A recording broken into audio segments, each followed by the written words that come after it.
Hey, Dylan Reich here with a quick lesson for you. Today I want to talk about the minor 7 flat 5 chord.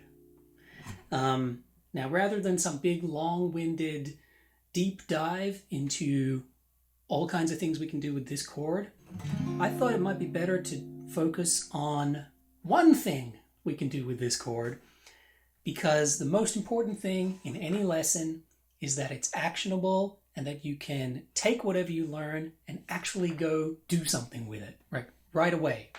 So that's what I'm going to do here. So minor 7 flat 5, I'm only going to do one voicing of this chord too. So check that out. Right, so in this case it's wherever this finger is the root note. This is a D. This is a D minor 7 flat 5. There's our D. There's our minor. There's our 7. There's our flat 5. Alright, so we can move this around anywhere we like. Okay, so here's one thing we can do with this chord. Imagine I have a chord progression. I'm going to use this. C major 7. D minor 7. E minor 7, and then F major 7, and then back to C major 7. Right, so if you know your harmony, that's 1, 2, 3, 4, back to 1 in the key of C. So here's what I'm going to do. I got my first chord, C major 7. Now remember, my second chord was D minor 7. But before I play that, I'm going to go up a whole step from that D to E, and I'm going to play my trusty minor 7 flat 5 chord before the D minor 7. All right? Now my next chord in my little progression was E minor 7. Before I play it, I'm going to go up a whole step, F sharp, going to do my minor 7 flat 5. And then my E minor 7. And then you remember my fourth chord was F major 7. Before I do it, I'm going to go up a whole step to G, do my minor 7 flat 5, then my F major 7. And remember my very last chord was back at the start. But before I do that, I'm going to go up a whole step to D, D minor 7 flat 5. And then play my last chord, right? So I've turned it into this.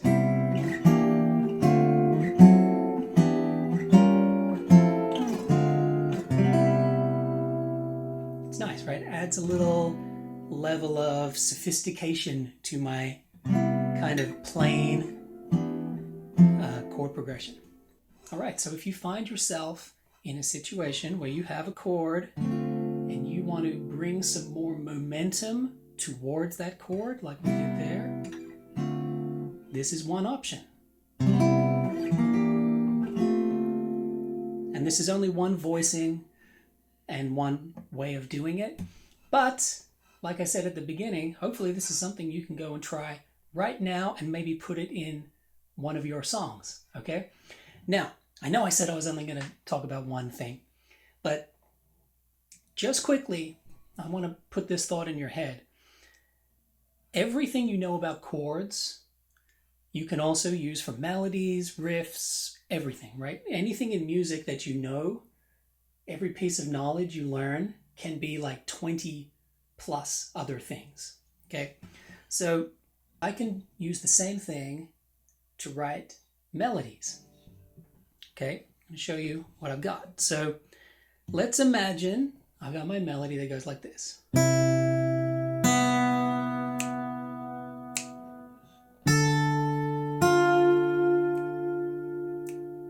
Okay, so look at what I've got. I've got 2 notes of C major 7, right? And that was our first chord anyway. So I'm just playing the notes of the chord.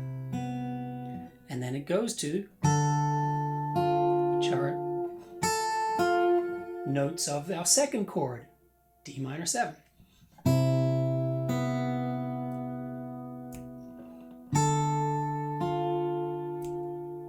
nice. But if I'm thinking, what can I put in between?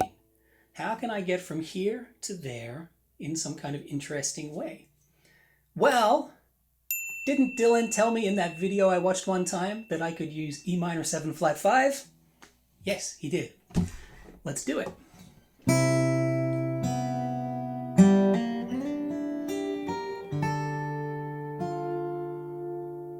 Right? All I did was the notes of my first chord and then the notes of my second chord. But before I did those notes, I did E minor 7 flat 5 arpeggio basically. Right? There's my minor third, there's my flat fifth, there's my seventh, oops, root note in there, third again, flat 5 again. So it's, right, so you can hear that. One more time.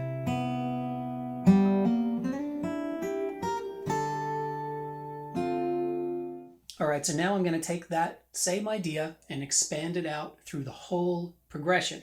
So instead of just playing like these blocks of chords, I'm going to take all the same information, but take the notes of each chord and craft some kind of melody. And it goes something like this. Here we go.